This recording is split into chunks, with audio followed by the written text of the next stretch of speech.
શું તમે પણ ધોરણ 6 થી 10 માં અભ્યાસ કરી રહ્યા છો અથવા તો ગવર્મેન્ટ એક્ઝામની તૈયારી કરી રહ્યા છો તો મેથ્સના ભવંડરમાં તમારું સ્વાગત છે। આપણે ફર્સ્ટ વિડિયોની અંદર જોયું હતું કે ગુસા કોને કહેવાય અને સ્ટેપ 3 વિશેની વાત આપણી અધૂરી હતી। તો આપણે ચાલો મિત્રો આપણે સ્ટેપ 3 વિશે વધુ ડિટેલની અંદર અહીં સમજીએ।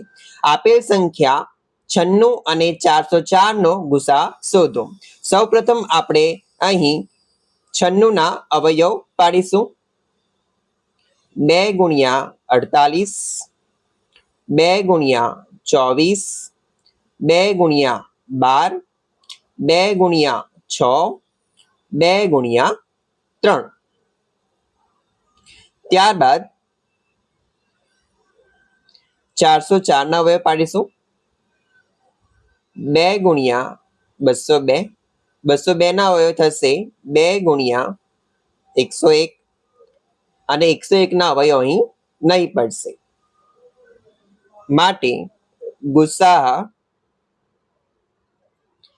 96 અને 404 નો જવાબ આવશે। તમે જોઈ શકો છો આપણે શીખી ગયા હતા કે ગુસા કઈ રીતે શોધાય। તો સામાન્ય અવિભાજ્ય અવયવ તમારે પસંદ કરવાનો છે।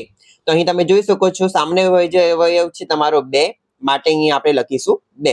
પરંતુ હજુ પણ આપણી પાસે એક સામાન્ય અવિભાજ્ય અવયવ છે।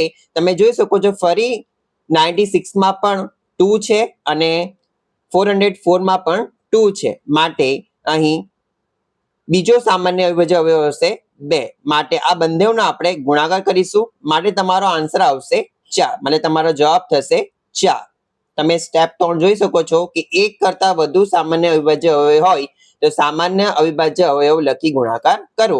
તો આપણે અહીં 2 ગુણ્યા 2 બે સામાન્ય અવિભાજ્ય અવયવ આપણે અહીં મળ્યા, માટે આપણે 2 ગુણ્યા 2 જવાબ આવશે આપણો 4। આવી જ રીતે નવા પ્રશ્નો જાણવા માટે ચેનલને લાઈક કરો, સબસ્ક્રાઇબ કરો અને શેર કરો।